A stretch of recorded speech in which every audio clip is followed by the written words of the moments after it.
Mantur ರುದ್ರಭೂಮಿ smart city ಯೋಜನೆಯಿಂದ ವಂಚಿತರಾದ ದಲಿತ ಸಮುದಾಯ. ಮಂಟೂರ್ ಪ್ರದೇಶವು ದಲಿತ ಸಮುದಾಯದ ಜನರಿಗೆ ದಶಕಗಳಿಂದ ನೆಲೆಯಾಗಿದೆ. ಇಲ್ಲಿ ರುದ್ರಭೂಮಿ ಎಂದು ಕರೆಯಲಾಗುವ ಸ್ಮಶಾನ ಭೂಮಿ ಅವರ ಸಾಂಸ್ಕೃತಿಕ, ಸಾಮಾಜಿಕ ಮತ್ತು ಧಾರ್ಮಿಕ ಜೀವನದ ಅವಿಭಾಜ್ಯ ಅಂಗ.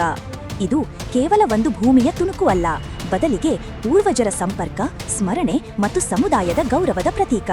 ಸ್ಮಾರ್ಟ್ ಸಿಟಿ ಯೋಜನೆಯ ಅಡಿಯಲ್ಲಿ ಈ ಪ್ರದೇಶಕ್ಕೆ ಮೂಲಭೂತ ಸೌಕರ್ಯಗಳನ್ನು ಒದಗಿಸಲು 2.8 ಕೋಟಿ ರೂಪಾಯಿಗಳನ್ನು ಮಂಜೂರು ಮಾಡಲಾಗಿತ್ತು. ಈ ಯೋಜನೆಯಲ್ಲಿ ರಸ್ತೆಗಳ ನವೀಕರಣ, ಡ್ರೈನೇಜ್ ವ್ಯವಸ್ಥೆ, ರೋಡ್ ಲೈಟಿಂಗ್, ಶುದ್ಧ ನೀರಿನ ಪೂರೈಕೆ ಮತ್ತು ಸಾಮಾನ್ಯ ಭೂದೃಶ್ಯ ಸುಧಾರಣೆಗಳು ಸೇರಿದ್ದವು.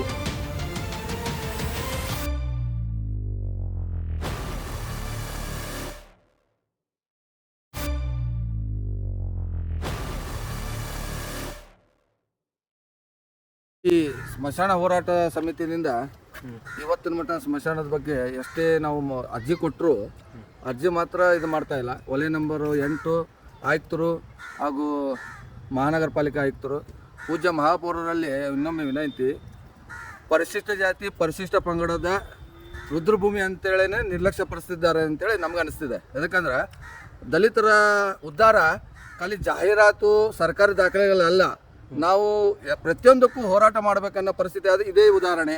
ಯಾಕಂದರೆ 2.8 ಕೋಟಿ ಅಂದರೆ ಇಡೀ ಸ್ಮಶಾನ ಒಂದು ಸಿಂಗಾರಗೊಂಡಿತ್ತು. ಅದು ಭಾಳ ಅಂದರೆ ಸಾರ್ವಜನಿಕರಿಗೆ ಒಳ್ಳೆಯ ಒಂದು ಸೌಲಭ್ಯ ಸಿಗ್ತಿತ್ತು, ಆದರೆ ಆ ಸೌಲಭ್ಯ ವಂಚಿತ ಆಗಿದೆ. ಅದು ನಿಜವಾಗ್ಲೂ ನನಗೆ ಅನುಮಾನ ಏನು ಅನಿಸ್ತದೆ ಅಂದರೆ ಇದು ಅವ್ಯವಹಾರ ಭ್ರಷ್ಟಾಚಾರ ನಡೆದಿರ್ಬೋದು. ಯಾಕಂದರೆ 2.8 ಕೋಟಿ ಅಂದರೆ ಇಡೀ ಸ್ಮಶಾನವನ್ನು ಅಭಿವೃದ್ಧಿ ಪಡಿಸ್ಬೋದಾಗಿತ್ತು.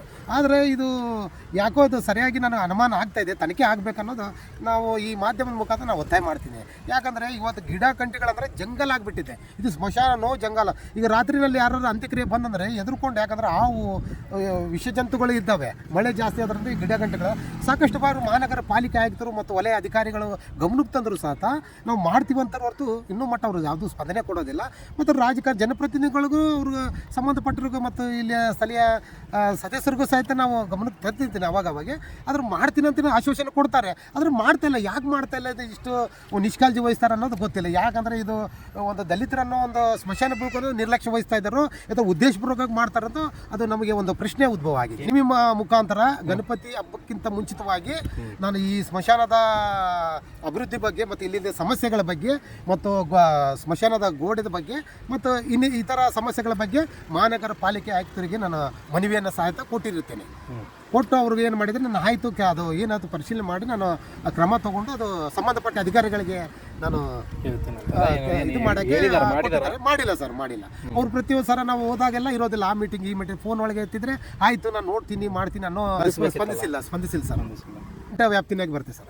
ವಲಯ ನಂಬರ್ 8 ವ್ಯಾಪ್ತಿ ಒಳಗೆ ಇದು ಮಹಾನಗರ ಕಚೇರಿಯಲ್ಲಿ ನೀವು ತಿಳಿಸಿದ್ದೇನೆ. ಹೊಸದಾಗಿ ಆಯುಕ್ತರು ಬಂದಿದ್ದಾರೆ, ಒಂದು 15 ದಿವಸ ಆಯಿತು ಆಯುಕ್ತರು ಬಂದಾಗ.